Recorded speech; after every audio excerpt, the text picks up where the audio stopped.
ओम शांति। आज 13 नवंबर 2024 बाबा के महावाक्य है। बाबा ने कहा, मीठे बच्चे। हाँ जी बाबा, सभी को पहले पहले अल्फ का पाठ पक्का कराओ।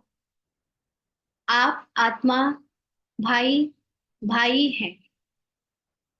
एक परमपिता परमात्मा है, अर्थात अल्फ, जिनको अल्लाह कहे या जिनको कहे, जो हाईएस्ट कॉन्शियसनेस है इस संसार में, जिसको संपूर्ण ज्ञान है, जो कंप्लीट नॉलेजफुल है, वो परमात्मा। पहले तो सबको उनके बारे में पाठ पक्का कराना, माना सबको हाईएस्ट कॉन्शियसनेस क्या होता है, या सब परमात्मा की महिमा क्या है, परमात्मा का कर्तव्य क्या है, परमात्मा क्या करने आए हैं, आते हैं, या परमात्मा की आ, दृष्टि से, परमात्मा की दृष्टि मतलब परमात्मा संसार को किस नजर से देखते हैं, ये सब बातें किसी को भी समझाओ तो पहले पक्का कराओ। तो दूसरों को पक्का कराएंगे कब? जब खुद को पक्का होगा, जब खुद को क्लियर होगा कि परमात्मा का कर्तव्य क्या है, परमात्मा की महिमा क्या है, यानी वो हाईएस्ट कॉन्शियसनेस में कैसी स्मृति होती है, कैसे कर्तव्य होते हैं, कैसे कर्म होते हैं। हाईएस्ट कॉन्शियसनेस की जो स्थिति है, उस स्थिति को जिसने खुद भले ही पूरी तरह अनुभव नहीं किया, लेकिन फिर भी उसको ज्ञान से अच्छे से समझा है, वो ही दूसरों को समझा सकता है। क्योंकि हम सब भी अपने मूल रूप में बाबा के जैसे हाईएस्ट कॉन्शियसनेस की स्थिति को प्राप्त करते हैं, यानी कभी ना कभी हमारा भी वो कॉन्शियसनेस था। अभी इस समय हमारी जो स्मृति है, जिसको बाबा कहता है अभी तुम आत्मा भाई भाई हो। तो आत्मा भाई भाई का मतलब अभी हमें स्टूडेंट का जो पार्ट है वो प्ले करना पड़ रहा है, क्योंकि अभी हमारे अंदर वो हाईएस्ट कॉन्शियसनेस की स्मृति नहीं है। तो हम सब उस परमात्मा के बच्चे हैं, यानी हम सब है तो बिल्कुल उनके जैसे, लेकिन अभी हमें वो अनुभव में नहीं है, उसका ज्ञान भी नहीं है। इसलिए हम सबको खुद वो जानकर, उस हाईएस्ट अथॉरिटी को जानकर औरों को भी उसका पाठ पक्का कराना है। प्रश्न है, किस एक बात में श्रीमत मनुष्य मत के बिल्कुल ही विपरीत है? हम्म श्रीमत का मतलब होता है जब हम हाईएस्ट कॉन्शियसनेस में होते हैं, हम तो अभी नहीं, लेकिन परमात्मा जब हाईएस्ट कॉन्शियसनेस में जो है, उससे आ रहे संकल्प। और मनुष्य मत मतलब जो अभी ड्रामा में डूबे हुए मनुष्य हैं, उनमें जो आत्मा के से अलग जो मन ने अपनी एक नई राह चुन ली है, यानी मन, मन की ड्रामा का जो मन है वो अपना चलाता है, उसकी मत बिल्कुल अलग है। तो बाबा का उत्तर है, मनुष्य मत कहती है कि हम मोक्ष में चले जाएंगे। श्रीमत कहती है यह ड्रामा अनादि अविनाशी है। इंदु बहन, वॉल्यूम नहीं आ रही है आप लोगों को, बाकियों को आ रही है? आवाज आ रही है? आप अपनी वॉल्यूम चेक करो, मुझे लगता है अगर किसी और को नहीं आ रही होती तो वो भी मैसेज करते। आप अपनी चेक कर लो, दोबारा से ज्वाइन करके देखिए। तो बाबा कहते हैं कि श्रीमत कहती है ये ड्रामा अनादि अविनाशी है, मोक्ष किसी को मिल नहीं सकता। भले कोई कहे यह पार्ट बजाना हमको पसंद नहीं, परंतु इसमें कुछ भी कर नहीं सकते, पार्ट बजाने आना ही है। श्रीमत ही तुम्हें श्रेष्ठ बनाती है, मनुष्य मत तो अनेक प्रकार की है। तो मनुष्य मत माना जो ये हद का मन है, जिसमें नॉलेज भी हमारे पास लिमिटेड है, उसमें हमको ये सिखाया गया कि अगर आपको मोक्ष चाहिए, माना आपको इस संसार में जन्म नहीं लेना है फिर से, तो आप सन्यासी बन जाओ और तपस्या करो और निर्वाण में जाने का या समाधि लेने का पुरुषार्थ करो, जिससे आप पुनर्जन्म के चक्र से बच जाओगे। ये है हद की यानी लिमिटेड इंटेलेक्ट की राय। और बाबा कहता है, बाबा का मतलब जो संसार में हाईएस्ट अथॉरिटी है, वो हाईएस्ट नॉलेज, वो कहती है कि यह ड्रामा अनादि अविनाशी है। माना ये बना बनाया एक नाटक है, और इसको मिटाया नहीं जा सकता, बदला नहीं जा सकता। और इसमें किसी को छूट मिल जाए, यानी कोई जन्म मरण के चक्र से बाहर निकल जाए, ऐसा हो नहीं सकता। जिसको कहते हैं मोक्ष प्राप्त करना, मोक्ष मिल नहीं सकता। तो बाबा कहते हैं भले कोई कहे यह पार्ट बजाना हमको पसंद नहीं। हाँ, ऐसा कहते हैं हम। पार्ट में कभी कभी जब माया या सिचुएशन परिस्थिति ऐसे आती है, जहां पर जो हमारे द्वारा कराया जा रहा है, पार्ट में किरदार जो बजवाया जा रहा है, वो हमें पसंद नहीं आता। हम खुद नहीं चाहते कि हम ऐसा कुछ करें, या हमें दूसरों के लिए कोई जिम्मेदारी उठानी पड़े, या कोई किसी के लिए किसी कुछ पार्ट में आना पड़े, प्ले करना पड़े। कई बार ऐसा लगता है ना कि छोड़ दे सब कुछ। तो बाबा कहते हैं कि ये तुम नहीं सोच सकते कि तुम्हें ये पार्ट पसंद नहीं, तो तुम इसे ना बजाना पड़े, इसके लिए मोक्ष प्राप्ति के लिए निकल जाओ। क्योंकि तुम्हें तो प्ले करना ही पड़ेगा। तुम बने बनाए एक्टर हो, और ड्रामा भी बना बनाया है, इसमें तुम अपने पार्ट को प्ले करने के लिए बंधे हुए हो। अब क्या किया जाए जब पार्ट से मुक्ति नहीं मिल सकती? तो बाबा कहते हैं बहुत प्यारी बात, कि श्रीमत ही तुम्हें श्रेष्ठ बनाती है। तुम्हें जो पार्ट बजाने में इतनी तकलीफ हो रही है, जो तुम्हें पार्ट बजाने में दुख फील होता है, और उसके चक्र में आकर या उसके बोझ के तले तुम छूटना चाहते हो उससे, उसको केवल एक चीज से आ, हल्का किया जा सकता है, वो है श्रीमत। श्रीमत का मतलब अपने को आत्मा समझ, ड्रामा को साक्षी होकर देखना। यानी यानी कि हम ये पार्ट नहीं बजा रहे, हमारे द्वारा इस पार्ट को बजवाया जा रहा है। वो भी ड्रामा में नूंद है तो बज रहा है, लेकिन मैं ये शरीर नहीं, मैं ये पार्ट नहीं, और ये पार्ट से मिली कोई भी पहचान नहीं। हम इतना इमर्स्ड होते हैं, डूबे होते हैं ड्रामा में, कि हमको लगता है सब कुछ मैं कर रहा हूँ, मेरे द्वारा हो रहा है, मुझे झेलना पड़ रहा है, मुझे जिम्मेवारी उठानी पड़ रही है, मुझे उसका दुख हो रहा है, मुझे पेन है, मुझे सफरिंग है। ये जो माया दिखाती है कि सब कुछ तुम्हें लग रहा है कि तुम्हारे द्वारा हो रहा है, तो तुम ही कर रहे हो, ये श्रीमत हमें याद दिलाती है कि नहीं।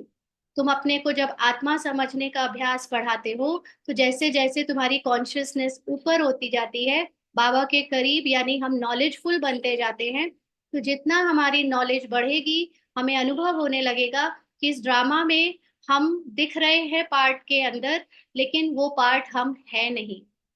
और वो पार्ट भी अपने आप बज रहा है, हम बजा नहीं रहे। चाहे उसमें हमारे द्वारा दुख देने का या दुख लेने का पार्ट बज रहा है, वो मैं बजाने वाली नहीं, वो ड्रामा की स्क्रिप्ट अकॉर्डिंग ऑटोमेटिक कैसेट में रिकॉर्डेड है, और वो प्ले होता जा रहा है।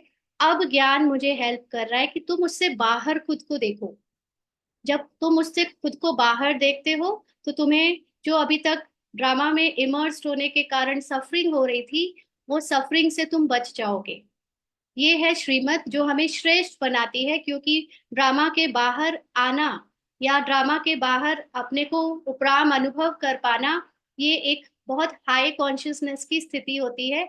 और उस स्थिति में जब तुम्हारी सोल कॉन्शियसनेस बढ़ने लगती है, तो बाबा के जैसे बनते बनते हमारे अंदर पूरी सोल कॉन्शियसनेस स्थिति जब हो जाती है, तो पूरी तरह जो ड्रामा में दुख मिल रहा था, सफरिंग मिल रही थी, जो सीन सफरिंग के चल रहे थे, वो पूरी तरह चेंज हो जाते हैं। और हम श्रेष्ठ बन के, यानी देवी देवताओं के जैसे, हमारी स्क्रिप्ट पूरी तरह बाहर से चेंज हो जाती है, और हम नई दुनिया, नए युग, नए शरीर, नए रोल में पहुंच जाते हैं। तो इसलिए जो मनुष्य मत है, वो तो अनेक प्रकार की है, बट श्रीमत है कि अपने को आत्मा समझकर ड्रामा से उपराम खुद को देखो, साक्षी होकर देखो। ये मत ही हमें श्रेष्ठ बनाती है। ड्रामा के पार्ट में रहते हुए भी हमको उससे, सफरिंग से बचा लेती है। ओम शांति। अभी यह तो बच्चे जानते हैं कि हम बाबा के सामने बैठे हैं, बाप भी जानते हैं बच्चे हमारे सामने बैठे हैं। हाँ, बच्चे मतलब बाबा तो आत्मा के रूप में देखता है, बट हमारी स्मृति डिफर कर सकती है। कोई आत्मा के रूप में सुन रहा है, कोई शरीर के भान में सुन रहा है। दोनों रूप हो सकते हैं। तो फिर भी सुन तो बाबा से रहे हैं। यह भी तुम बच्चे जानते हो, बाप हमें शिक्षा देते हैं जो फिर औरों को देनी है। जो ये ज्ञान बाबा का है, कोई सिर्फ हम लिमिटेड रोल्स के लिए नहीं है। बाबा का ज्ञान तो बाबा के सारे बच्चों के लिए है, भले वो यहाँ अभी हैं चाहे नहीं है, क्योंकि सभी आत्माएं अपने घर से इस समय ड्रामा में मौजूद है। और सबका हक है पूरा पूरा कि वो अपने घर को जाने, अपनी परम अवस्था को जाने, अपने सत्य को जाने। तो पहले पहले तो बाप का ही परिचय देना है, क्योंकि सभी बाप को और बाप की शिक्षा को भूले हुए हैं। ये ज्ञान हम अगर आगे बाबा का बताए बिना आगे पीछे का कुछ भी बताते हैं तो सबको तो नहीं, लेकिन कईयों को डाउट आता है कि जो आप बता रहे हो ये भी एक फिलॉसफी है। जैसे दूसरों के दर्शन शास्त्र है, वैसे आपका भी अपना एक दर्शन शास्त्र है। इसमें सत्य की क्या गुंजाइश है ना? तो जब तक वो उस सत्य बाप को नहीं जानते या उसको मानते नहीं, उनको विश्वास नहीं करते कि ये ज्ञान उन्होंने ही दिया है, तब तक उनको ये फिलॉसफी ही लगेगी, एक दर्शन शास्त्र लगेगा, ये सत्य नहीं लगेगा।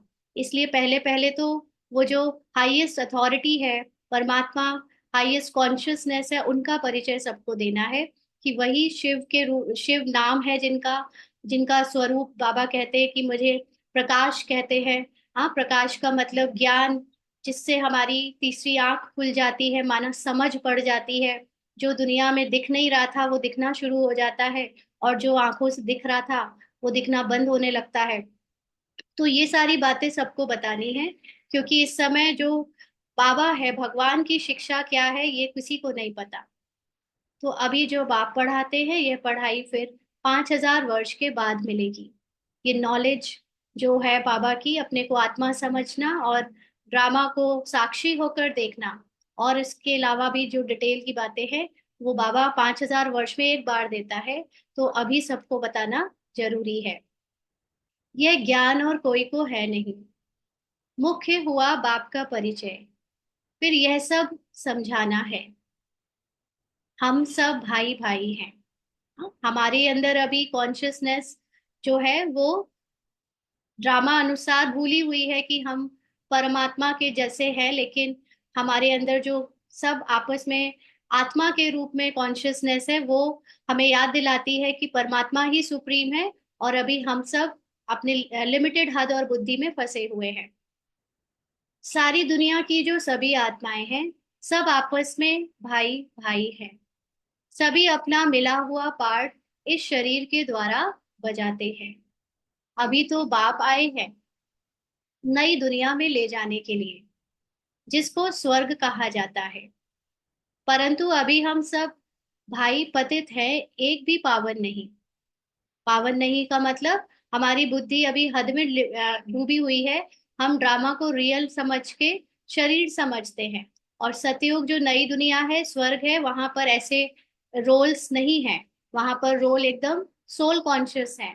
इसलिए हम अभी पतित हैं और हम वहां अभी जा नहीं सकते। सभी पतितों को पावन बनाने वाला एक ही बाप है। यह है ही पतित विकारी रावण की दुनिया। रावण का अर्थ ही है 5 विकार स्त्री में, 5 विकार पुरुष में। बाप बहुत सिंपल रीति समझाते हैं, तुम भी ऐसे समझा सकते हो। तो पहले पहले यह समझाओ कि हम आत्माओं का वह बाप है, सभी ब्रदर्स हैं। हाँ, हम ये नहीं कहते कि हमारे क्योंकि बाबा यहाँ पर निमित्त बॉडीज को लेता है अपने ज्ञान को समझाने के लिए, माना इतने सारी बहनें और भाई के द्वारा बाबा ज्ञान समझवाता है इस पूरे संस्था में, यज्ञ में। लेकिन हम सब आपस में भाई भाई है, माना हम सब के अंदर अभी लिमिटेड नॉलेज, मन बुद्धि है, बट परमात्मा एक जो है हाईएस्ट कॉन्शियसनेस, उसका ज्ञान सब सुना तो रहे हैं लेकिन वो एक ही है। हाँ, तो बाबा कहते हैं सबको ये बताना है। पूछो यह ठीक है, लिखो हम सब भाई भाई हैं। इंक्लूडिंग ब्रह्मा बाबा। ना ब्रह्मा बाबा जब तक पुरुषार्थी थे तो वो भी हमारे जैसे ही लिमिटेड हद की बुद्धि और हद की मन में थे, भले ही हमसे ऊंचे थे लेकिन फिर भी लिमिटेड थे। अभी तो बाबा और ब्रह्मा बाबा सेम हो गए हैं, क्योंकि ब्रह्मा बाबा ने अपनी हाईएस्ट कॉन्शियसनेस को अचीव कर लिया है ना, बाप समान बन गए हैं। तो हमारा बाप भी एक है, हम सब सोल्स का वह है सुप्रीम सोल, उनको फादर कहा जाता है। यह पक्का बुद्धि में बिठाओ तो सर्वव्यापी आदि का खिचड़ा पट्टी निकल जाए। माना हम जो अभी हर किसी को समझ लेते हैं कि कोई भी ज्ञान देने वाला, कोई भी चाहे बड़े से बड़ा ही क्यों, कितना भी फेमस ही क्यों ना हो, चाहे उसके पास कितनी बड़ी रिद्धि सिद्धि ही क्यों ना हो, वो भगवान हो सकता है, या भगवान कहीं भी मिल जाएगा, सच्चे मन से उसको बुलाओ तो आ जाएगा। ऐसा नहीं है, है ना। हाईएस्ट कॉन्शियसनेस एक ही है, और उस कॉन्शियसनेस यानी बाबा को जब बाबा का समय आता है, उस कॉन्शियसनेस के ज्ञान का समय आता है, तभी वो आता है।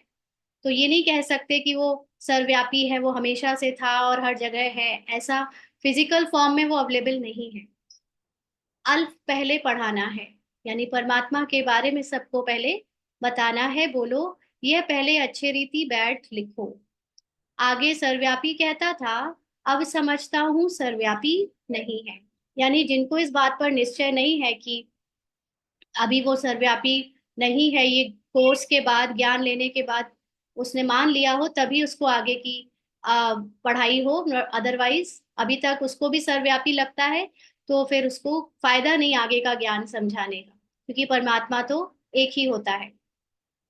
हम सब भाई भाई हैं, सब आत्माएं कहती हैं गॉड फादर, परम पिता परमात्मा अल्लाह। पहले तो यह निश्चय बिठाना है कि हम आत्मा हैं, परमात्मा नहीं है। ना ये जो मनुष्य के लिमिटेड माइंड ने कहना शुरू कर दिया कि सब भगवान है, हम सब परमात्मा है, ये भी रॉन्ग है। क्यों? क्योंकि हमारी कॉन्शियसनेस परमात्मा के समान एक लेवल के पुरुषार्थ करके बन तो सकती है, लेकिन हम ह्यूमन फॉर्म में परमात्मा कभी नहीं बन सकते। ना कॉन्शियसनेस परमात्मा को मैच कर सकती है, हाईएस्ट कॉन्शियसनेस को ज्ञान से मैच कर सकती है, और वो भी तब जब वो ज्ञान खुद परमात्मा दे, और हम ह्यूमन फॉर्म में समझे कि हम भगवान है और अपनी पूजा कराएं, ये गलत है। तो बाबा कहते हैं ना, हमारे में परमात्मा व्यापक है, सभी में आत्मा व्यापक है। आत्मा शरीर के आधार से पाठ बजाती है, यह पक्का कराओ। अच्छा, फिर यह वह बाप सृष्टि चक्र के आदि मध्य अंत का ज्ञान सुनाते हैं। जब परमात्मा आता है तो वो ड्रामा का ज्ञान सुनाता है, और ये एकमात्र ऐसा ज्ञान है जिसको आज तक किसी मनुष्य ने कभी नहीं सुनाया। और ये भले ही ये समझाया कि बनी बनाई बन रही, बहुत कुछ ये सब बातें, लेकिन एक्चुअली में वो ड्रामा के गहरे रहस्य, उसका टाइम पीरियड, वो कैसे चलता है, क्या परिवर्तन होता है, कैसे होता है, इतना डिटेल और इतने गहरी बातें परमात्मा के सिवा किसी ने नहीं सुनाई। तो बाप ही टीचर के रूप में बैठ समझाते हैं। लाखों वर्ष की तो बात नहीं, यह चक्र अनादि बना बनाया है। इक्वल कैसे है इसको जानना पड़े। हाँ, स्वास्तिक के जो फोटो है, पिक्चर है, उसमें दिखाते हैं कि चारों खंड बराबर बराबर हैं, तो ये कैसे बराबर है ये जानना पड़े। सतयुग त्रेता पास्ट हुआ, नोट करो। उनको कहा जाता है स्वर्ग और सेमी स्वर्ग। सतयुग में हाईएस्ट कॉन्शियसनेस यानी सोल कॉन्शियसनेस के 7 पार्ट होता है। त्रेता में कॉन्शियसनेस में कमी आ जाती है थोड़ी, तो वो सेमी स्वर्ग हो जाता है, वहां देवी देवताओं का राज्य चलता है। सतयुग में है 16 कला और त्रेता में है 14 कला। सतयुग का प्रभाव बहुत भारी है। सोल कॉन्शियस स्थिति बहुत हैवी, हैवी का मतलब भारी का मतलब वो जो सोल कॉन्शियस स्थिति होती है वो इक्वल टू गॉड स्थिति होती है। इसलिए आप खुद सोचो कि भगवान ही पार्ट जैसे बजा रहा हो, तो वो कितनी अभी जब एक बार एक के तन में भगवान आया, तो हम मधुबन में उसकी जो वाइब्रेशंस को फील करते हैं, वो इतने सारे लोगों को कितनी डीप शांति का अनुभव कराते हैं। और जब इतने सारे शरीर में भगवान समान स्थिति होगी, और वो यहाँ पार्ट बजाएंगे, और वो भी सिर्फ 100 वर्ष नहीं, लेकिन 2500 वर्ष, उसमें भी चलिए सिर्फ सतयुग का 1250 वर्ष। तो उसका कितना हैवी इम्पैक्ट होगा प्रकृति पर और पूरे सृष्टि पर। तो इसलिए सतयुग का प्रभाव बहुत भारी है, ऐसा कहते हैं। नाम ही है स्वर्ग, हेवन। नई दुनिया सतयुग को कहा जाता है, उसकी ही महिमा करनी है। नई दुनिया में है ही एक आदि सनातन देवी देवता धर्म। चित्र भी तुम्हारे पास है निश्चय कराने के लिए। यह सृष्टि का चक्र फिरता रहता है। इस कल्प की आयु ही 5000 वर्ष है। अब सूर्यवंशी चंद्रवंशी तो बुद्धि में बैठा, विष्णुपुरी ही बदल राम सीतापुरी बनती है। जब सोल कॉन्शियस स्थिति में थोड़ी कमी आती है, तो सूर्यवंशी से फिर चंद्रवंशी की डायनेस्टी में चेंज हो जाती है, और वो राम सीतापुरी बनती है। उनकी ही डायनेस्टी चलती है ना। 2 युग पास्ट हुए, फिर आता है द्वापर युग, यानी कि फिर सोल कॉन्शियस से हम बॉडी कॉन्शियसनेस यानी द्वैत में चले जाते हैं। अभी तक आत्मा ही अपनी हाईएस्ट कॉन्शियसनेस के साथ पार्ट प्ले कर रही थी, हल्का फुल्का उसमें कमी आई थी तो त्रेता युग चला। लेकिन फिर आत्मा एकदम मूंझ कर एक उसका मन एक दूसरी आइडेंटिटी बना लेता है, जिसको कहते हैं डुअलिटी। यानी जैसे हम अभी कहते हैं ना, सुख दुख, निंदा स्तुति, हर चीज के 2 पार्ट, पॉजिटिव और नेगेटिव 2 पार्ट शुरू हो जाते हैं। सतयुग त्रेता में केवल पॉजिटिव पॉजिटिव पॉजिटिव रहता है, देयर इज नो नेगेटिव। और वो रावण की दुनिया आती है, द्वापर आता है तो नेगेटिव पार्ट शुरू हो जाता है। तो रावण का मतलब वो वाला रावण नहीं, लेकिन ये तो सभी जानते हैं। तो है ना कि कौन सा रावण आता है, तो वो द्वापर है। देवताएं वाम मार्ग में चले जाते हैं तो विकार का सिस्टम बन जाता है। सतयुग त्रेता में सभी निर्विकारी होते हैं। विकार के लिए आपको हमेशा कोई सेकंड चाहिए, है ना। चाहे क्रोध करो तो भी आपको किसी और पर क्रोध करना है, या किसी और के कारण क्रोध आएगा, तो द्वैत है। विकारों में वासनाओं में जाना है तो भी दूसरा चाहिए। तो हर चीज जिसके लिए आपको कोई दूसरा चाहिए उसको कहते हैं द्वैत। जिसके लिए जिसको द्वापर युग में कहा कि वाम मार्ग में चले गए, माना हम अपने वननेस से डुअलिटी में चले गए। हम एक नहीं, हम अलग अलग हैं, ऐसा अनुभव होने लगा। तो हमें दूसरा अपने से अलग देखकर उसकी तरफ आकर्षण या विकर्षण, मतलब उससे नफरत, द्वेष द्वैत सब कुछ होने लगा, है ना। और जब तक हम ही थे सब, तो हमें अपने जैसे ही सब दिखते थे। तो ना किसी से ईर्ष्या, ना कोई द्वेष, ना कोई किसी के लिए वासनाएं क्योंकि किससे कौन क्या करे, सब हम ही हैं, सब एक जैसे ही हैं। हम ही हैं मतलब एक जैसे ही हैं सब। और फिर जब अलग अलग दिखने लगे, कोई हमसे ज्यादा अच्छा, कोई हमसे कम अच्छा, तो फिर वो शुरू हो गया आकर्षण और विकर्षण की कहानी।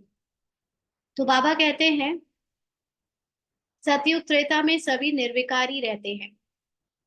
एक आदि सनातन देवी देवता धर्म रहता है। चित्र भी दिखाना है, ओरली भी समझाना है। बाप हमको टीचर होकर ऐसा पढ़ाते हैं। बाप अपना परिचय खुद ही आकर देते हैं। हाईएस्ट कॉन्शियसनेस के बारे में कौन बता सकेगा जब जो उनकी कॉन्शियसनेस से नीचे है। नीचे वाले कभी भी अपने से ऊपर वाली कॉन्शियसनेस को समझ ही नहीं पाए, देख ही नहीं सकते, जान ही नहीं सकते, तो वो उसके बारे में बता कैसे सकते हैं। आप खुद सोचो कि सीढ़ी चढ़ रहा है कोई, और हाईएस्ट सीढ़ी से जो नजारा दिखता है, वो एक सीढ़ी पहले वाले को भी नहीं दिखेगा। तो वो उस हाईएस्ट सीढ़ी पे चढ़कर जो नजारा दिख रहा है उसके बारे में बता कैसे सकता है। यानी मनुष्य कितना भी इस यहाँ रहे, कितना भी ऊंचा ही क्यों ना हो, लेकिन वो उस हाईएस्ट स्थिति पे नहीं पहुंचा है, इसलिए वो जन्म मरण में है। तो परमात्मा आते हैं, माना वो जो हाईएस्ट कॉन्शियसनेस है, संसार कैसे दिखता है, वो जब खुद आकर बताता है, तब हम नीचे के वालों को, जो नीचे है सीढ़ी में, जिनकी समझ और जिनका ज्ञान उनसे कम है, उनको वो समझा पाता है। और अभी तक हमारे बीच में जो मनुष्य समझाते थे या अभी भी समझाते हैं, उनकी कॉन्शियसनेस हाईएस्ट हुई नहीं है। क्योंकि अगर हाईएस्ट कॉन्शियसनेस हो जाएगी तो वो तो अभी शरीर छोड़ देंगे, और वो नीचे वाली कॉन्शियसनेस के साथ चले ऊपर वाले कॉन्शियसनेस के बारे में बताने। तो ये बड़ी अजीब बात है कि अभी तक बता रहे थे लेकिन खुद उसमें नहीं टिके थे। तो सिर्फ जैसे वही हो गया कि रट के बता रहे थे, है ना। तो जब परमात्मा खुद आता है अपनी हाईएस्ट कॉन्शियसनेस के बारे में बताने, तब नीचे वालों को वो अपने साथ ऊपर उठा भी पाता है। नीचे वाले सिर्फ ज्ञान तो दे देते हैं, लेकिन शक्ति नहीं दे पाते कि वो उसको अपने साथ अपने लेवल तक ले आए या अपने से ऊपर के लेवल पे ले जाए। तो इसलिए जब वो खुद आए तो वो शक्ति भी दे इस ज्ञान को धारण करने की, और तब हम उनके जैसा बन पाए और उस स्थिति में जा पाए। बाप हमको टीचर होकर ऐसा पढ़ाते हैं। बाप अपना परिचय खुद ही आकर देते हैं, खुद कहते हैं, मैं आता हूँ पतितों को पावन बनाने के लिए, तो मुझे शरीर जरूर चाहिए। क्योंकि मनुष्य रूप में हमारी कॉन्शियसनेस इतनी गिर चुकी थी कि हम इस कान से सुने बिना कुछ समझ नहीं सकते, आंखों से देखे बिना कुछ महसूस नहीं कर सकते। तो हमारे लिए बाबा को अपनी स्थिति भी हमारे जैसी शरीर में लाकर बनानी पड़ती है, ताकि इन बच्चों से बात कर सकूं। तो बाबा कहते नहीं तो बात कैसे करूं। मैं चैतन्य हूँ, सत हूँ और अमर हूँ। सतो रजो तमो में आत्मा आती है। हाँ, ये जो डिफरेंट फेजेस हैं उससे आत्मा गुजरती है। आत्मा का मतलब आत्मा के अंदर जो मन का पार्ट है वो गुजरता है। क्योंकि आत्मा अपने मूल रूप में बाबा जैसी ही है, हमेशा सतो प्रधान है। बट आत्मा के अंदर जो मन है, मन बुद्धि यानी माइंड है, माइंड ये सब चीजें, वो सतयुग त्रेता तक तो आत्मा जैसी रहती हैं। त्रेता में थोड़ी कमी आती है, लेकिन द्वापर से मन एकदम अलग पहचान बना लेता है। मन माइंड एक अलग रूप ले लेता है, और जो रियल आत्मा है उसकी कॉन्शियसनेस जैसे वो भूल जाती है। और वो जो माइंड है वही दुनिया दिखाने लगता है। जैसे जो भी दिखाता है वो रियल लगने लगता है, और धोखा देता रहता है। अभी ज्ञान में भी हमको वो माइंड की मैं आत्मा हूँ, जबकि जो रियल में आत्मा है वो सब जानती है। उसके सामने जैसे ही सत्य आएगा, वो लाइट फेंकने लगेगी और वो उसको तुरंत स्वीकार कर लेगी। हाँ, ये सत्य है, ये सत्य है, ये सत्य है। लेकिन जो हमारे अंदर लिमिटेड माइंड है, वो कहता है ऐसे नहीं तो वैसे, वैसे नहीं तो ऐसे, ऐसे उसने बताया, ऐसे उसने बताया। वो फंसा रहेगा, फंसाए रखेगा और कहेगा कि मैं आत्मा हूँ। जबकि आत्मा के सामने अगर सच में आत्मा जागी हुई है तो वो उस भले ही उसे याद नहीं है, लेकिन अगर उसके सामने सत्य ज्ञान आएगा तो वो तुरंत चमक जाएगी, तुरंत पकड़ लेगी ये सत्य है। और जो इतना आर्ग्यू करता है, इतना क्वेश्चन करता है, वो है हद का माइंड। वो हद का माइंड समझने की कोशिश कर रहा है। तो ये हद का माइंड ही, जिसको बाबा कह रहा है यहाँ आत्मा, लेकिन आत्मा का मतलब वो जो बदलती हुई रूप है वो है माइंड। वो है आत्मा के अंदर मन बुद्धि फैकल्टी, वो सतो रजो तमो में चेंज होती है। आत्मा ही पतित, आत्मा ही पावन बनती है। आत्मा में ही सब संस्कार हैं। पास्ट के कर्म व विकर्म का संस्कार आत्मा ले आती है। तो है ये सब आत्मा के अंदर, बट ये आत्मा नहीं है, ये समझना है। एक बहुत छोटा सा हिस्सा है आत्मा का जो संस्कार है, एक बहुत छोटा सा हिस्सा है आत्मा के अंदर जो मन है, बुद्धि है। लेकिन ये तीनों मिलाकर भी आत्मा की संपूर्णता को डिफाइन नहीं कर सकते। तो ये हद का मन बुद्धि संस्कार सतो रजो तमो से गुजरता है। पास्ट के कर्म व विकर्म का संस्कार आत्मा ले आती है। जिसको बार बार आत्मा कह रहे हैं, ये समझना है ये हद का मन है। हाँ, आत्मा की ओरिजिनल फॉर्म में वो ये सारे जन्म को जो देख रहे हैं कि वो एक ले रही है, दूसरा ले रही है, तीसरा ले रही है, एक्चुअली वो देख रही है सिर्फ अपनी बनी बनाई पिक्चर को, एक से दूसरे में, दूसरे से तीसरे में जाते हुए। सतयुग में तो विकर्म होता नहीं, कर्म करते हैं, पार्ट बजाते हैं, परंतु वह कर्म अकर्म बन जाता है। क्यों? क्योंकि सतयुग में जो आत्मा हो, सोल कॉन्शियसनेस स्थिति में होती है, अपने हाईएस्ट स्थिति में, तो वहां पर उसके द्वारा जो भी कर्म हो रहा है, बोला जा रहा है, किया जा रहा है, उसे पूरी ये कॉन्शियसनेस होती है कि ये ज्ञान नहीं होता कि ये बना बनाया पार्ट चल रहा है, लेकिन वो उसमें इमर्स नहीं होती, डूबती नहीं है।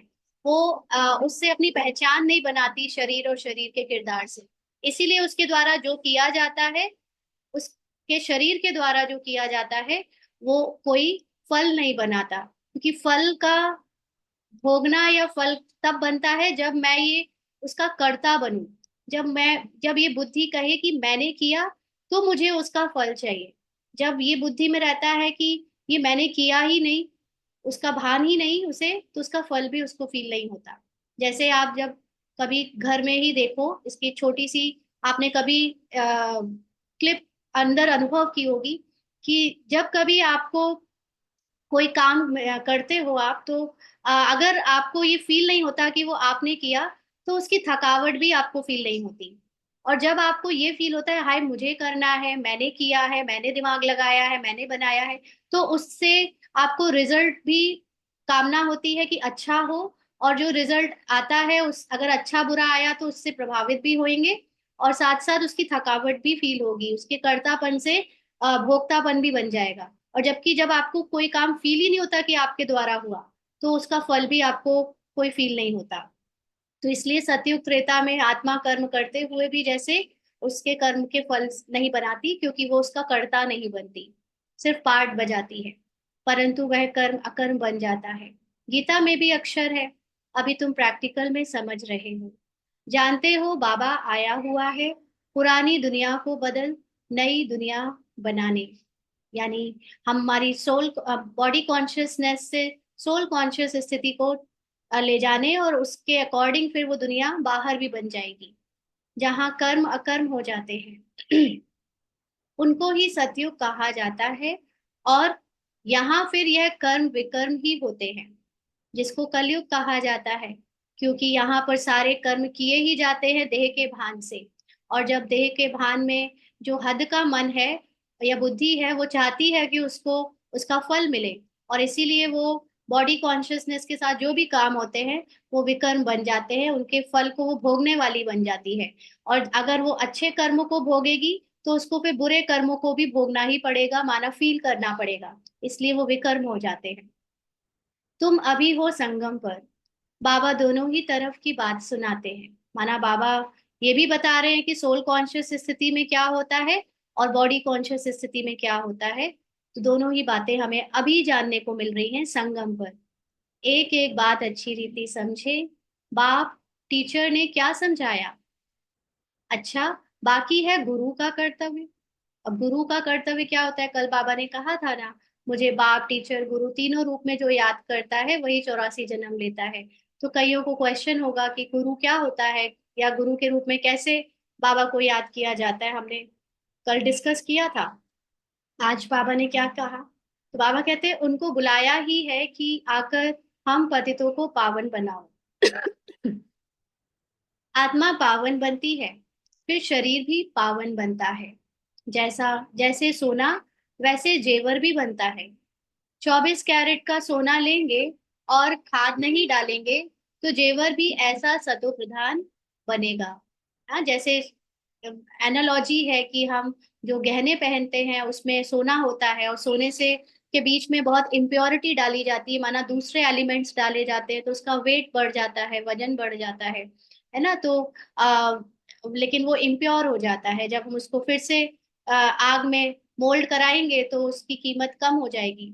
तो इसी तरह आत्मा में जब मन बुद्धि या हद की इंटेलेक्ट बन जाती है, तो वो तमो प्रधान की तरफ बढ़ने लगती है। एलॉय का मतलब दूसरी आइडेंटिटी से पहचान, क्योंकि खाद पड़ती है ना, माना कि फिजिकल बॉडी की पहचाने उसको इम्प्योर बना देती है।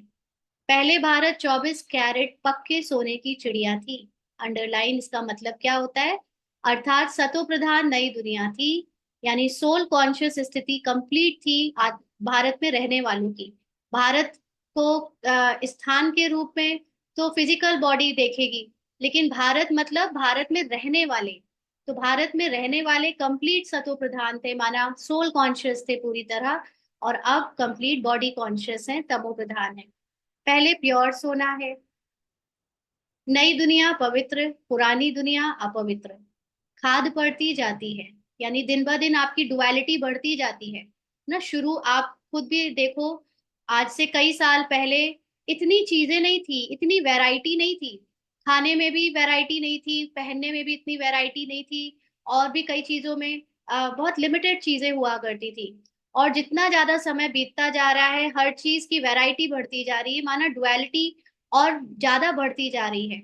पहले कोई कोई चीज आर या एक या दो होती थी, तो ये हम देखते जा रहे हैं समय अनुसार कि तमो प्रधानता का मतलब कि चीजों की बंटवारे ज्यादा होते जा रहे हैं।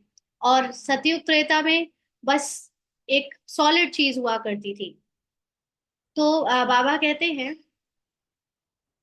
नई दुनिया पवित्र, पुरानी दुनिया अपवित्र, खाद बढ़ती जाती है, इम्प्योरिटी बढ़ती जाती है, फ्रैक्शंस होते चले जाते हैं। तो ये बाप ही समझाते हैं। कोई मनुष्य गुरु लोग नहीं जानते। मनुष्य गुरु के पास कितनी नॉलेज होगी? उतनी नॉलेज होगी जितनी स्क्रिप्चर्स में पढ़ी होगी, या किसी ने थोड़ी बहुत पाठ अनुसार अनुभव की होगी। बट हाईएस्ट कॉन्शियसनेस की नॉलेज तो उनके पास हो ही नहीं सकती। बाबा कहते हैं, बुलाते हैं आकर पावन बनाओ। सदगुरु का काम है वानप्रस्थ अवस्था में मनुष्यों को गृहस्थ से किनारा कराना। हाँ, अंडरलाइन, बाबा गृहस्थ वर्ड यूज कर रहा है। सदगुरु का काम है वानप्रस्थ अवस्था में, यानी जब आत्मा की लास्ट स्टेज आ जाए, तो उसको उसके जो सत्य है, उसका जो जब पूरी तरह उसकी गिरावट हो जाए, मन बुद्धि माइंड इंटेलेक्ट जब थक जाए चीजों को बांटते बांटते झूठी पहचानों से, और वो बिल्कुल उससे निकलना चाहे, तब उन गृहस्थियों को भी उन चीजों से ये याद दिलाया जाए कि तुम जिसमें डूबे पड़े हो वो एक्चुअली में रियल है ही नहीं। हाँ, तुम उसको बजाने के लिए तो मजबूर हो। तुम अभी भी किसी की पति बनने के लिए मजबूर हो, पत्नी बनने के लिए मजबूर हो, माँ बाप भाई बहन सब करने के लिए, क्योंकि पार्ट में ये चलना है, पार्ट को ये चाहिए अभी। लेकिन तुम अब ये ज्ञान से अपने आप को पहचान कर उससे मुक्त कर सकते हो, ये जानकर कि वो जो पार्ट बज रहा है वो बनी बनाई स्क्रिप्ट चल रही है, उससे बज रहा है, तुम उससे बाहर हो जाओ। जैसे फैक्ट्री में कोई मशीन होती है, मशीन की प्रोग्रामिंग होती है, वो ऑटोमेटिकली उसमें प्रोडक्ट्स बनते हैं और बनकर रॉ मटेरियल डालकर लास्ट स्टेज में पैकिंग शैकिंग होकर वो एंड प्रोडक्ट बन जाता है। हाँ, कोई उस मशीन में बैठा हो और सोच रहा हो, हाय मुझे इन सब चीजों से गुजरना पड़ेगा, और वो एक एक चीज को सफर करे अगर, क्योंकि अच्छा नहीं लग रहा उसे तो। लेकिन जैसे ही उसे ये ज्ञान मिले कि वो जब चाहे वो उस मशीन से बाहर आ सकता है, और ये मशीन चलती रहेगी जैसी चल रही है, क्योंकि वो तो ऑटोमेटिक है। बट हमारे पास ज्ञान आ गया कि हम उस मशीन से बाहर आ सकते थे, लेकिन हमने सोचा कि हम तो मशीन में बैठे रहेंगे तो हमें सहना ही पड़ेगा। तो मशीन से बाहर आना मतलब ये ज्ञान मिल जाना कि हम वो है ही नहीं जो हमारे द्वारा पार्ट प्ले हो रहा है। तो ये बहुत बड़ी एक मुक्ति है।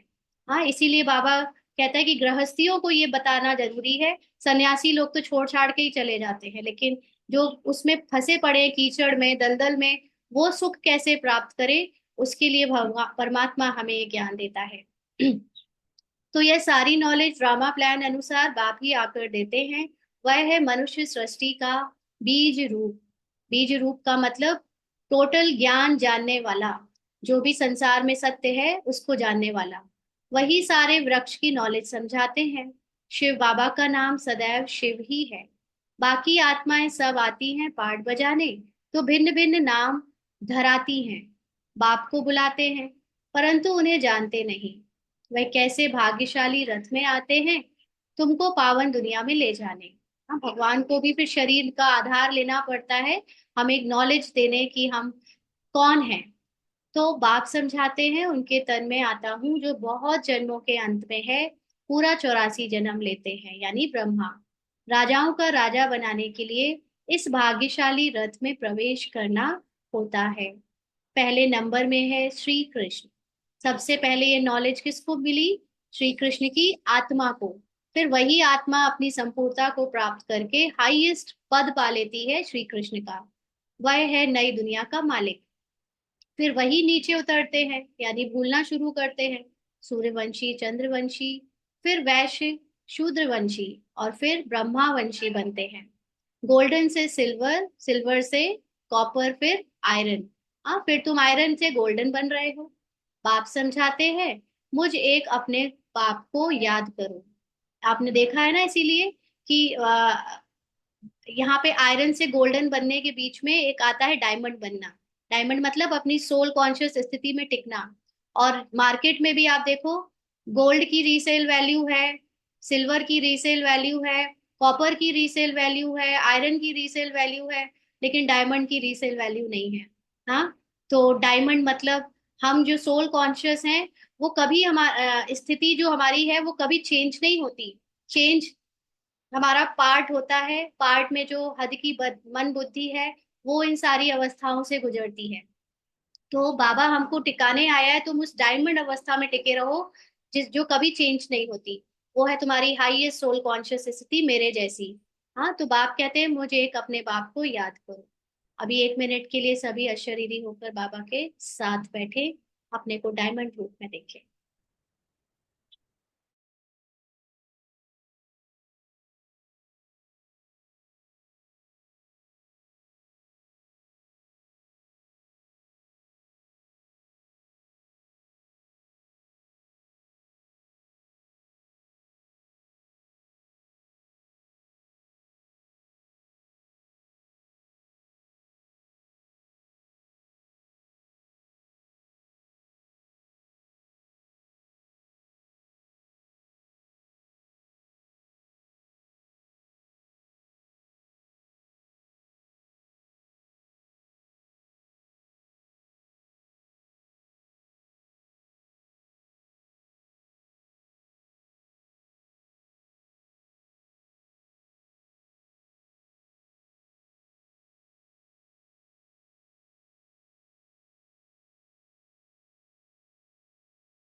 आगे बाबा कहते हैं,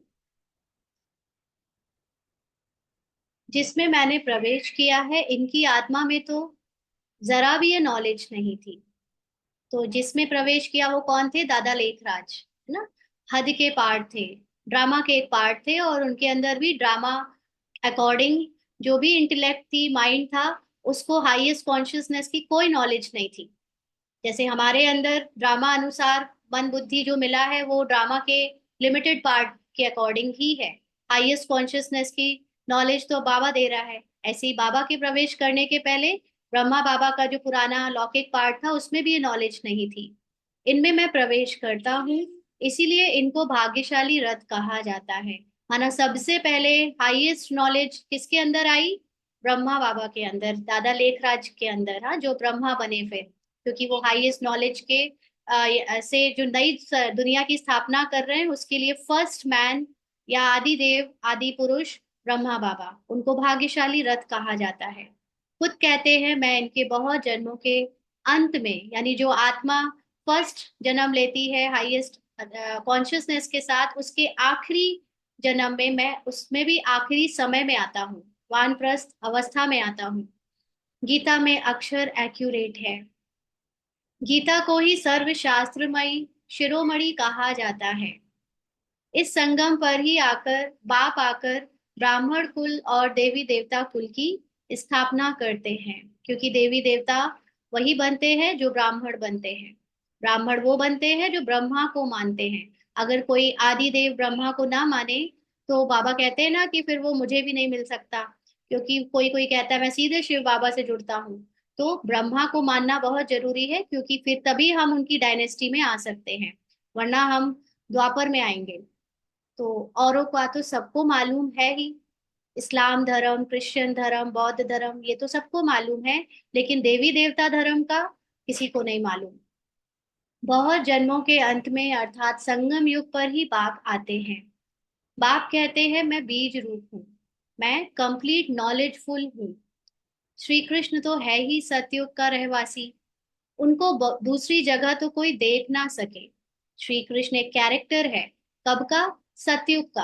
हाईएस्ट कैरेक्टर, हाईएस्ट रोल, है ना, जो सबसे ज्यादा मनुष्य की पूरी दुनिया में 5,000 साल के ड्रामा में जिसने सबसे ऊंचा पार्ट बजाया, वो श्री कृष्ण है।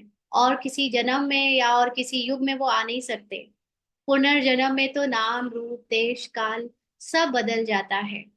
पहले छोटा बच्चा सुंदर होता है, फिर बड़ा होता है, फिर वह शरीर छोड़ दूसरा लेता है। यह बना बनाया खेल है। ड्रामा के अंदर फिक्स है, सब कुछ फिक्स है। हाँ, दूसरे शरीर में तो उनको श्री कृष्ण नहीं कहेंगे। फर्स्ट जन्म में फर्स्ट प्रिंस श्री कृष्ण है, फिर वही आत्मा चाहे 3 जन्म के, सॉरी, उनकी जब ये जन्म हो जाए उसके बाद दूसरा जन्म लेंगे तो वो श्री कृष्ण ही कहलाएंगे। उस दूसरे शरीर पर नाम आदि फिर दूसरा पड़ेगा। समय, फीचर्स, तिथि, तारीख आदि सब बदल जाता है, पूरा कॉस्ट्यूम चेंज हो जाएगा। वर्ल्ड की हिस्ट्री, ज्योग्राफी हूबहू रिपीट कहा जाता है। तो यह ड्रामा रिपीट होता रहता है। हाँ, बना बनाया ड्रामा है, वो रिपीट होता रहता है, मतलब हम उसके अंदर नहीं, हम उसके बाहर हैं। ड्रामा एज इट इज चले जा रहा है, जैसे फैक्ट्री में वो ऑटोमेटिक मशीन चलती रहती है, चलती रहती है, ऐसे ही ये मशीन चल रही है ड्रामा की। हमें अपने आप को रियलाइज करना है कि हम उस मशीन में बैठे हुए या प्रोडक्ट्स के रूप में जो तैयार हो रहे हैं वो नहीं, हम बाहर हैं। हाँ, तभी हम इस ड्रामा को एज इट इज समझ सकते हैं। हद के माइंड से समझेंगे तो बहुत अंदर ही अंदर उसका क्लेश चलेगा। तो बाबा कहते हैं सतो रजो तमो में आना ही है, क्योंकि ये माइंड आता है सतो रजो तमो में। और रजो बुद्धि से या तमो बुद्धि से हम समझेंगे सतो का पार्ट वेरी डिफिकल्ट है ना, हमें बुद्धि को शार्प करना पड़ेगा। जब हमारी बुद्धि अ, रजो रजो तक भी आ जाएगी तो भी समझ जाएगी, तमो बुद्धि से बिल्कुल नहीं समझा जा सकता। जो अभी तक हमारे में, हम ब्राह्मण्स में भी अगर कोई तमो बुद्धि से आत्मा को समझने की कोशिश कर रहा है और बाबा के ज्ञान को समझने की कोशिश कर रहा है, ड्रामा को, तो वो नहीं समझ सकता। वो हद की बुद्धि में फंसा रहेगा और उसकी बुद्धि एक्सेप्ट नहीं करेगी जो बातें उसे बताई जाएंगी, क्योंकि अभी तक उसने देह के भान से जो कुछ सुना उसको उसी पर पूरा विश्वास है। और जो आत्मा की जो रियल पहचान है, बातें उस ज्ञान से निकल कर क्रक्स के रूप में आ रही हैं, उसको वो रियलाइज नहीं कर सकता, क्योंकि वो दिव्य दृष्टि से समझा जाता है। वो रजो बुद्धि से ही शुरुआत होती है समझने की। तो सृष्टि का नाम, युग का नाम सब बदलते जाते हैं। अभी यह है संगम युग, मैं आता ही हूँ संगम पर, यह हमको अंदर में पक्का करना है। बाप हमारा बाप, टीचर, गुरु है, जो फिर सतो प्रधान बनने की युक्ति बहुत अच्छी बताते हैं। गीत बाबा हाईएस्ट सीढ़ी पे चढ़ा हुआ है ना, तो बाबा कहता है कैसे सीढ़ी चढ़ो ये मैं तुम्हें समझाता हूँ। जो सबसे ऊपर है उसने कैसे देखा है नीचे सबको, वो बता सकता है कि तुम कैसे धीरे धीरे ऊपर आते जाओ। गीता में भी है देह सहित, उसके लिए बाबा क्या युक्ति बता रहा है। देह सहित देह के सब धर्म छोड़ अपने को आत्मा समझो। माना नीचे जो तुम्हें कीचड़ में, दलदल में जो फंसे हुए हो ड्रामा में, उससे अपनी पहचानों को समेटना शुरू करो, उससे अपनी अनुभवों को समेटना शुरू करो, और फिर धीरे धीरे करके ऊपर उठते चलो। वापस अपने घर जरूर जाना है। हाँ, बहुत कभी कभी आपने ऐसे रियलाइज किया है, हम लोग अ, जब भी बॉडी में यानी किरदार में कभी कभी हमारे अंदर माया बहुत आती है। हाँ, माया काफी समय तक रहती है, और हम उसको कहते हैं कि हमारा मूड ऑफ हो गया, या हमारे द्वारा पतित पने का पार्ट प्ले होने लगा। और दूसरे भी रियलाइज कर रहे हैं जैसे इनके अंदर भूत घुस घुस गया, इनके अंदर कितना अभी कहना चाहिए अशांति और चल रही है। फिर जब ज्ञान लेते लेते आप उस चीज से फ्री होते हो, थोड़ा उस कॉन्शियस, वो जब हिसाब किताब का टाइम निकल जाता है, तो उसके बाद एकदम शांति फील होती है, जैसे अब अपने घर वापस आए। हाँ, वो अभी इतना ड्रामा अनुसार हमने माया का पार्ट बजाया, क्योंकि वो माया को आना था। लेकिन जब वो खत्म हो जाती है, चली जाती है, उसके बाद हम फिर से ज्ञान स्वरूप में स्थित हो जाते हैं, तब ऐसा फील होता है जैसे हम अपने घर में आ गए, वो शांति को वापस पा रहे हैं। हाँ, तो ये अवस्था अभी हमारी आती जाती रहती है। लेकिन हमारी कॉन्शियसनेस परमानेंट उस घर में रुक जाएगी जब, यानी हमारी अशांति का पार्ट बिल्कुल ओवर हो जाएगा, माया का पार्ट बिल्कुल ओवर हो जाएगा, तो वो निरंतर स्थिति को कहेंगे कि हम अपने बैक होम आ चुके हैं। तो भक्ति मार्ग में कितनी मेहनत करते हैं भगवान के पास जाने के लिए। वह है मुक्ति धाम, कर्म से मुक्त हम इनकॉर्पोरियल दुनिया में जाकर बैठते हैं। यहाँ पे बुद्धि से बैठते हैं, है ना। अभी हम बाबा ने अभी 3 दिन पहले, आई थिंक 2 दिन पहले ही कहा था, बाप समान स्थिति क्या होता है कि पार्ट में रहते हुए अपने को निरंतर आत्म अभिमानी स्थिति में बना लेना ही बाप समान स्थिति है। माना वो इनकॉर्पोरियल दुनिया का अनुभव है जो हमें यहाँ पर कर्म में कर्म करते हुए कर्म के प्रभाव से मुक्त रहने पर ही फील हो सकता है। बाबा कहते पाठधारी घर गया तो पाठ से मुक्त हुआ। माना अभी पाठ को हम भुलाकर, भले ही पाठ प्ले हो रहा है लेकिन उससे बुद्धि निकाल कर जब हम अपने साइलेंट में स्थित हो जाते हैं तो समझो अब पाठ ड्रामा अनुसार चले जाए।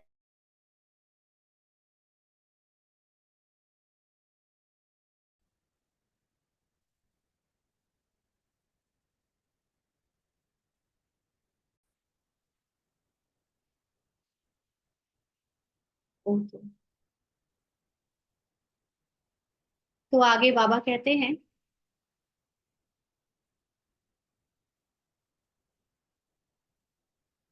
भक्ति मार्ग में कितनी मेहनत करते हैं।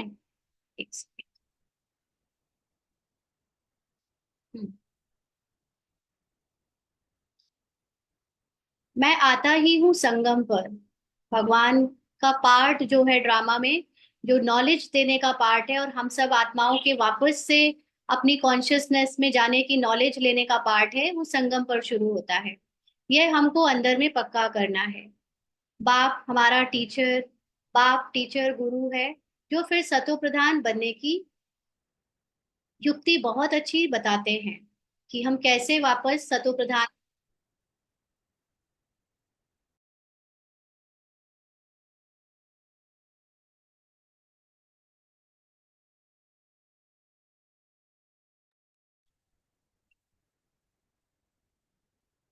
भक्ति मार्ग में कितनी मेहनत करते हैं भगवान के पास जाने के लिए, वह है मुक्ति धाम। कर्म से मुक्त हम इनकॉर्पोरियल दुनिया में जाकर बैठते हैं। पाठधारी घर गया तो पाठ से मुक्त हुआ। सब चाहते हैं हम मुक्ति पावे, परंतु मुक्ति तो किसी को मिल ना सके ना। ड्रामा के पार्ट में अब हम अपने को देखते हैं कि कुछ पार्ट्स बिल्कुल हमें पसंद नहीं होते, तो हम चाहते हैं कि अब हमें ये सब छूट जाए, हमें नहीं करना, इसमें नहीं रहना। ये जान लेने के बाद कि हम आत्मा है और हमें एक्टिंग करनी पड़ रही है तो भी हम चाहते हैं कि हम छूट जाएं इस एक्टिंग से भी। लेकिन बाबा कहते हैं अभी तो एक्टिंग करनी ही पड़ेगी। तो अब एक ही तरीका है। बाबा कहते हैं कि मुक्ति तो मिल ना सके, यह ड्रामा अनादि अविनाशी है। कोई कहे यह पार्ट बजाना हमको पसंद नहीं, परंतु इसमें कोई कुछ ना कर सके। यह अनादि ड्रामा बना हुआ है, एक भी मुक्ति को नहीं पा सकते।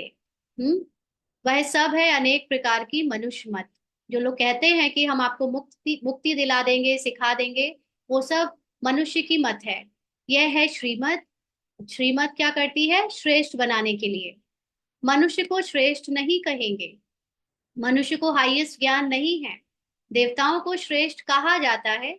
श्रेष्ठ का मतलब आचरण में श्रेष्ठ। उन्हों के आगे सब नमन करते हैं, तो वह श्रेष्ठ ठहरे ना। परंतु यह भी किसी को पता नहीं है। अभी तुम समझते हो कि 84 जन्म तो लेना ही है। श्री कृष्ण देवता है, वैकुंठ का प्रिंस। वह यहाँ कैसे आएगा। ना उसने गीता सुनाई, सिर्फ देवता था, इसीलिए सभी लोग उनको पूजते हैं। देवता है पावन, खुद पतित ठहरे। कहते भी हैं मुझ निर्गुण हारे में कोई गुण नहीं। आप हमको ऐसा बनाओ, शिव के आगे जाकर कहेंगे हमको मुक्ति दो। क्योंकि परमात्मा शिव यानी ज्ञान का सागर, वो ज्ञान का सूचक है। और कहीं ना कहीं हमारे सबकॉन्शियस माइंड में ये अंदर पता है कि हमें मुक्ति केवल ज्ञान से ही मिल सकती है। जिस चीज को हम बंधन समझ रहे हैं, जिस चीज को हम समझ रहे हैं कि ये हमें करना ही पड़ेगा, उस चीज को ज्ञान से ही छोड़ा जा सकता है। क्योंकि वो जो बंधन है, वो जो किया जा रहा है, वो बनी बनाई स्क्रिप्ट के अकॉर्डिंग हो रहा है। हम उससे बाहर निकल जाएं, ये ज्ञान ही हमें बता सकता है। तो वह कभी जीवन मुक्त जीवन बंद में आते ही नहीं। बाबा कभी उस बंधन में उसको नहीं आना पड़ता, इसलिए वो पूरी तरह नॉलेजफुल रहता है। इसलिए उन्हें पुकारते हैं मुक्ति दो। जीवन मुक्ति भी वही देते हैं। ज्ञान से मिलती है जीवन मुक्ति। किसके ज्ञान से, ड्रामा के ज्ञान से। अभी तुम समझते हो बाबा और मम्मा के हम सब बच्चे हैं। उनसे हमें अथाह धन मिलता है। कौन सा धन, ज्ञान धन की बात हो रही है ना। आत्मा के लिए धन ज्ञान है। मनुष्य तो बेसमझी से मांगनी करते रहते हैं। मनुष्य क्या मांगता है, मनुष्य की ही चीजें मांगेगा, शरीर की ड्रामा की चीजें मांगेगा। बेसमझ तो जरूर दुखी ही होंगे ना, अथाह दुख भोगने पड़ते हैं। तो यह सब बातें बच्चों की बुद्धि में रखनी है। एक बेहद के बाप को ना जानने के कारण कितना आपस में लड़ते रहते हैं, ऑर्फन बन पड़े हैं। वह होते हैं हद के ऑर्फन्स। शरीर वाले तो हद के यानी फिजिकल ऑर्फन्स हैं। ये है बेहद के ऑर्फन, माना आत्मा ऑर्फन, जो अपने हाईएस्ट परमात्मा को, पिता को नहीं जानती। बाप नई दुनिया स्थापन करते हैं। अभी है ही पतित आत्माओं की पतित दुनिया। पावन दुनिया सतयुग को कहा जाता है, पुरानी दुनिया कलयुग को। तो बुद्धि में यह सब बातें हैं ना। पुरानी दुनिया का विनाश हो जाएगा, फिर नई दुनिया में ट्रांसफर हो जाएंगे। तो ये विनाश कहाँ होगा? हम्म आत्मा की स्मृति में। आत्मा के अंदर जो पार्ट है, जो हद का माइंड इंटेलेक्ट है, वो जब पुराना जिसको कहते हैं वो विनाश हो जाएगा, और जो new soul conscious mind intellect होगा, वो फिर नई दुनिया होगी, और उसके अकॉर्डिंग फिर बाहर भी सीन चेंज हो जाएगा। तो हमारी स्मृति में ही जब तमो प्रधान रजो तमो प्रधान पार्ट समाप्त हो जाएगा, तो हमारे स्मृति में जो सतो प्रधान पार्ट, सतो प्रधान इंटेलेक्ट आ जाएगा, वो हमारे पार्ट को नई दुनिया में ले जाएगा। तो अभी हम टेम्पररी संगम युग पर खड़े हैं, क्योंकि इस समय जो 63 जन्म के हद के माइंड इंटेलेक्ट के द्वारा रची गई पुरानी दुनिया थी, वो सब समाप्त होने को आ रही है। तो उसको भी अभी झेलना ही पड़ेगा, है ना, क्योंकि वो अंदर अभी चलेगा। सबकॉन्शियस माइंड में जितना कचरा है वो पहले बाहर निकलेगा पूरी तरह मर्ज होने के लिए। तो बाबा कहते पुरानी दुनिया से नई बन रही है, नई दुनिया का भी पता है। तुम्हारी बुद्धि अब नई दुनिया में जानी चाहिए। माना हमारे पार्ट में भले ही कितना भी पुराना पार्ट बज रहा है, और ऐसा पार्ट बज रहा है जो पुराना भी क्या कहें, जो हमें पता ही नहीं था कि हमारे अंदर भरा पड़ा है। हाँ, कई बार हमें ऐसे अपने संस्कार देखने में आते हैं जो एकदम नए होते हैं, कभी वैसा किया नहीं, अब कर रहे हैं। तो वो पुरानी दुनिया का जो संस्कार है, नेगेटिव संस्कार, उससे बुद्धि को हटाकर आत्मा को पूरी तरह स्थित करना है। आत्मा तो है ही नई दुनिया में स्थित, लेकिन वो जो हद का माइंड इंटेलेक्ट है उसको स्थित कर लेना है नई दुनिया। माना अपने सतो प्रधान पार्ट को देखने लगना है कि हमने वो पार्ट बजाया है, वो ही सत्य है। उठते बैठते यही बुद्धि में रहे कि हम पढ़ाई पढ़ रहे हैं, बाप हमको पढ़ाते हैं। स्टूडेंट को यह याद रहना चाहिए। फिर भी वह याद नंबरवार पुरुषार्थ अनुसार रहती है। हाँ, बाबा इसको नंबरवार पुरुषार्थ अनुसार कह रहा है, इसीलिए हमारे अंदर पाठ के अकॉर्डिंग ही ज्ञान समझ में आता है। बाप भी नंबरवार पुरुषार्थ अनुसार। प्लीज कोई भी हाथ ना उठाएं, और अभी मैसेज में भी ना करें। जब मुरली ओवर हो जाएगी तो जो क्वेश्चन है आपके बताए जाएंगे, क्योंकि ये डिस्टर्ब कर देते हैं ना मुरली के बीच में। तो बाप भी नंबरवार पुरुषार्थ अनुसार याद प्यार देते हैं। अच्छा पढ़ने वाले को टीचर जरूर प्यार जास्ती करेंगे। हाँ, अच्छा पढ़ने वाले को मतलब जिसकी बुद्धि में आ, जो हद की बुद्धि में नहीं फंसेगा। भले ही उसके अंदर अभी भी हद की बुद्धि का पार्ट चल रहा है, लेकिन जो आत्मा उसकी जागरूक हो जाती है, और आत्मा की कॉन्शियसनेस हाई होने से वो बाबा के ज्ञान को अच्छे से धारण कर पाती है। ऐसे ऐसी आत्माएं बाबा को बहुत प्यारी लगती हैं, क्योंकि बाबा समान आत्माओं के साथ कंफर्टेबल फील करता होगा ना, क्योंकि जो जैसा जिसको अपने जैसा मिल जाए तो उसको वो ज्यादा अच्छे लगते हैं। इसीलिए बाबा कहते हैं कि अच्छा पढ़ने वाले को टीचर जरूर प्यार जास्ती करेंगे। कितना अंतर पड़ जाता है। अब बाप तो समझाते रहते हैं, बच्चों को धारणा करनी है, एक बाप के सिवाय और कोई की तरफ बुद्धि ना जाए।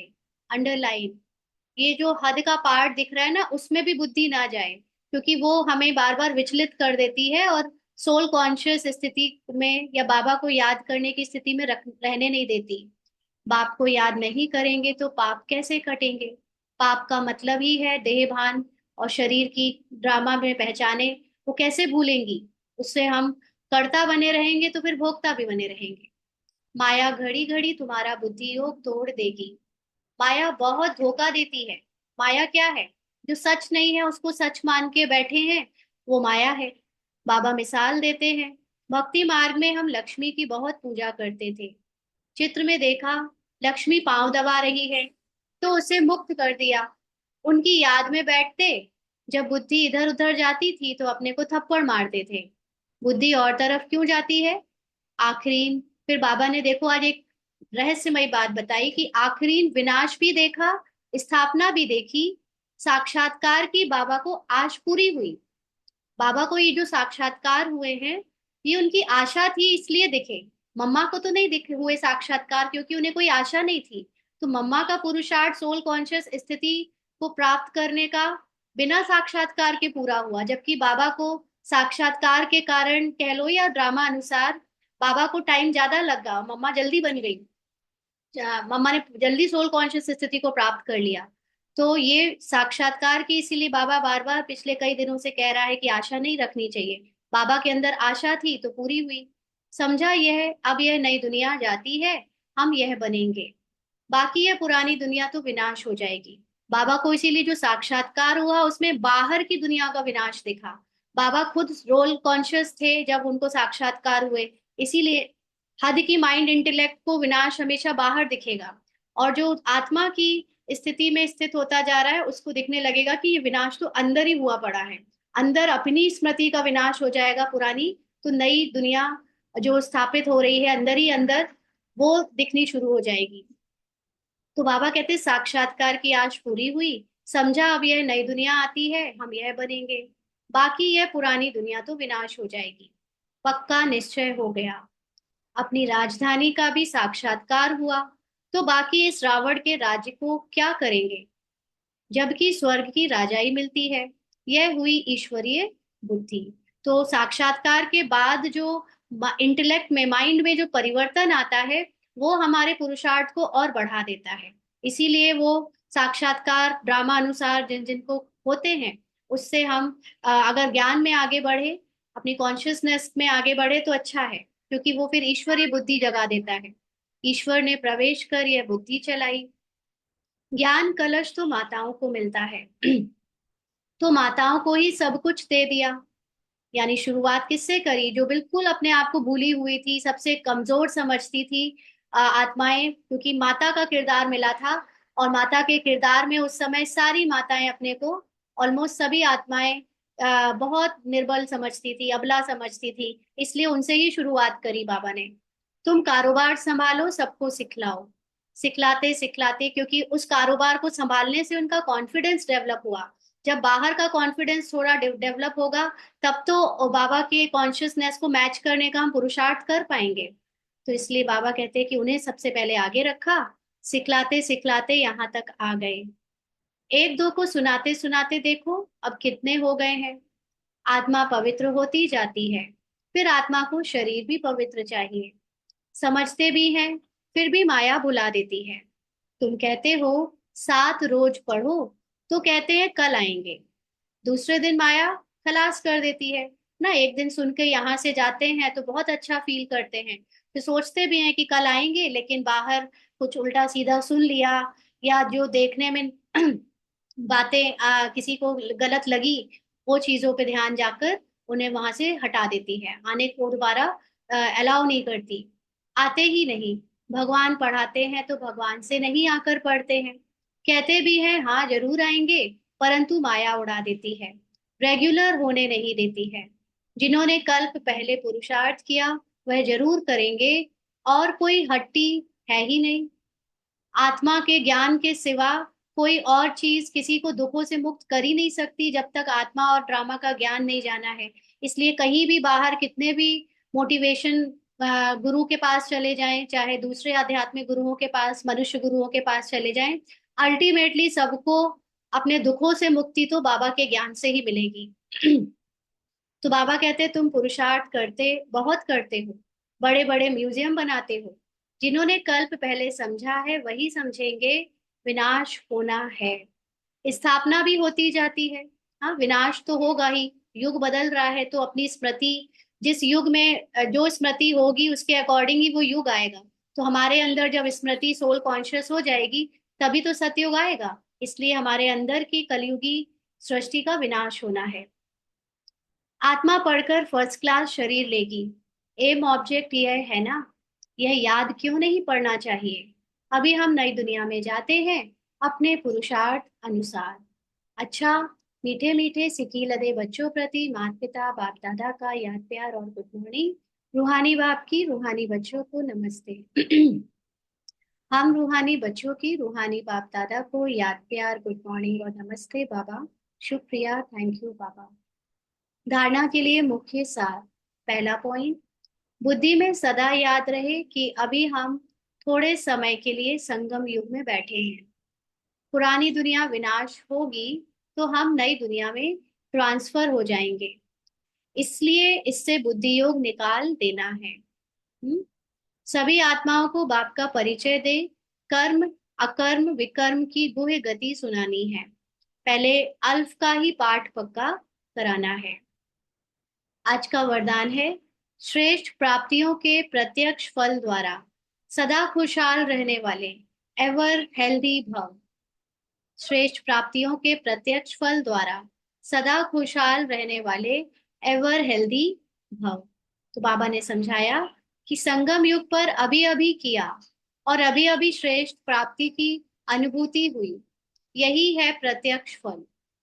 सबसे श्रेष्ठ फल है समीपता का अनुभव होना। तो बाबा ये बात जो कह रहा है वो कौन सी प्राप्ति और कौन सा किया, क्या किया। तो संगम युग पर जैसे जैसे जितना भी हम सोल कॉन्शियस स्थिति में रहते हैं, अभ्यास करते हैं, भले एक सेकंड ही क्यों ना रहे, लेकिन उसकी प्राप्ति हमें तुरंत अनुभव होती है प्रत्यक्ष फल के रूप में, जिसमें से सबसे ऊंचा फल है कि soul conscious state is equal to बाप समान स्टेज।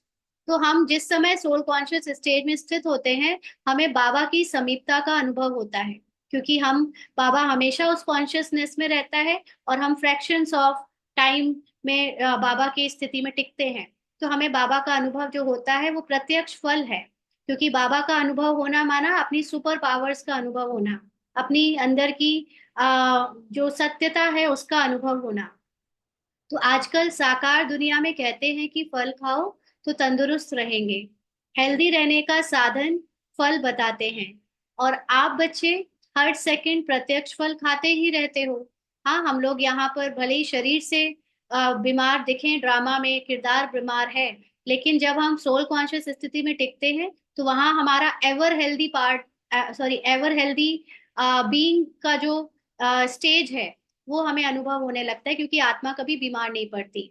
तो यदि अपने आपसे कोई पूछे कि आपका क्या हाल चाल है, तो बोलो कि फरिश्तों की चाल है और खुशहाल है। लेकिन ये कौन बोल पाएगा? जो शरीर में रहते हुए निराकारी स्थिति में स्थित होगा, वो हमेशा समझेगा कि हाल कैसा है, फरिश्तों के जैसा। माना फरिश्ते उड़ते रहते हैं, तो मैं आत्मा भले बीमार शरीर में हूँ, लेकिन मेरी स्थिति जो है वो निराकार रूप में एवर हेल्दी है। इसीलिए मैं बिल्कुल निश्चिंत फरिश्तों के जैसी हूँ और खुशहाल हूँ, क्योंकि सोल कॉन्शियस स्टेज में खुशी और आनंद ही रियल स्वरूप होता है। स्लोगन है, सर्व की दुआओं के खजाने से संपन्न बनो तो पुरुषार्थ में मेहनत नहीं करनी पड़ेगी। यहाँ पर समझना है, सर्व की दुआएं या सर्व की दुआओं का खजाना, उससे संपन्न बनना क्या होता है। जब मैं आत्मा अपनी हाईएस्ट कॉन्शियसनेस को याद रखकर बाकी सभी आत्माओं को उनके किरदार में, उनके रियल, उनके सत्य में देखती हूँ, तो मुझे बिना जाने, बिना उनके बोले हुए उनसे जो दुआएं मिलती हैं, क्योंकि हर एक आत्मा इस समय पूरी तरह किरदार में डूबकर दुखी है, लेकिन मैं उसके किरदार के दुखी पार्ट को नहीं देखती, उसके सत्य को जब देखती हूँ, तो इन बिना जाने ही उनसे वो वाइब्रेशन मुझे दुआओं की मिलती है कि तुमने हमें हमारे सत्य में देखा, धन्यवाद।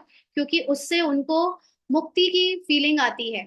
वो जिस किरदार से बहुत सफर कर रही हैं, दुखी हो रही हैं, उससे जैसे हम जाग गए हैं, हमने अपने को किरदार से अलग देखना शुरू कर दिया है, ऐसे उनको भी एट वेरी सूक्ष्म लेवल फील होता है कि वो भी उससे फ्री हो जाएं और वो पार्ट को प्ले करते हुए भी हल्की और खुश हो जाती हैं। तो ऐसी जो दुआएं जमा करता है, संपन्न बन जाता है, उनको फिर पुरुषार्थ में मेहनत नहीं करनी पड़ेगी। माना पुरुषार्थ क्या है? पुरुषार्थ का आखिरी लक्ष्य यही है, निरंतर सोल कॉन्शियस स्टेज। तो निरंतर सोल कॉन्शियस स्टेज के लिए बूंद बूंद कॉन्शियसनेस को सोल कॉन्शियस बनाएं, तो हमारी निरंतर सोल कॉन्शियस स्टेट बन जाएगी, तो उनको मेहनत नहीं करनी पड़ेगी। अच्छा, ओम शांति। आज के अव्यक्त इशारे हैं।